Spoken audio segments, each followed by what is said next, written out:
আমার সোনামণিরা অনেকদিন পর পাস্তা খেতে আবদার করলো।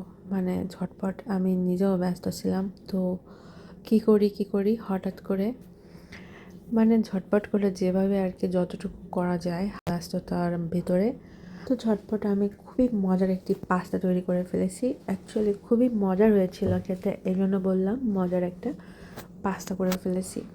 আমি নর্মাল পাস্তা নিয়ে নিয়েছি, সেটাকে সিদ্ধ বসিয়ে দিয়ে আমি পেঁয়াজ কেটে নিলাম। আর পাশে টমেটো ছিল, একটা টমেটো ছিল মাঝারি সাইজের, বেশ বড় একটা টমেটো ছিল, সেটাকে স্লাইস করে কেটে নিয়েছি।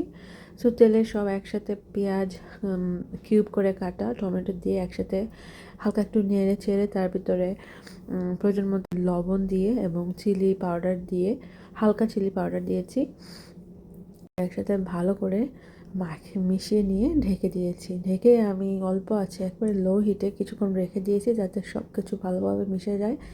তারপর আমি একটু বাটার দিয়ে দিলাম ওর ভিতরে, বাটার দিয়ে আরও কিছুক্ষণ ভালো করে নেড়ে চেড়ে জাস্ট তৈরি করে নিলাম। অন্য কোনো চিলি আমি ব্যবহার করিনি, এই তো। তারপর আমি উপরে একটু চিজ চিজ গ্রেট করে দিয়ে দিলাম, সামান্য 2 টেবিল চামচের মতো। তারপর আমি উপরে সস হিসেবে ব্যবহার করলাম একটা peri peri sauce, peri peri mayonnaise sauce ব্যবহার করেছি। আর খেতে কিন্তু দারুণ হয়েছে, বাচ্চারা তো খুবই পছন্দ করেছে। খুবই মজার একটা ইয়ামি পাস্তা তৈরি করে ফেলেছি। আচ্ছা, তোমরা কীভাবে রান্না করেছো এনিওয়ে কমেন্ট লিখে জানিও কেমন হয়েছে। Thank you so much, bye by.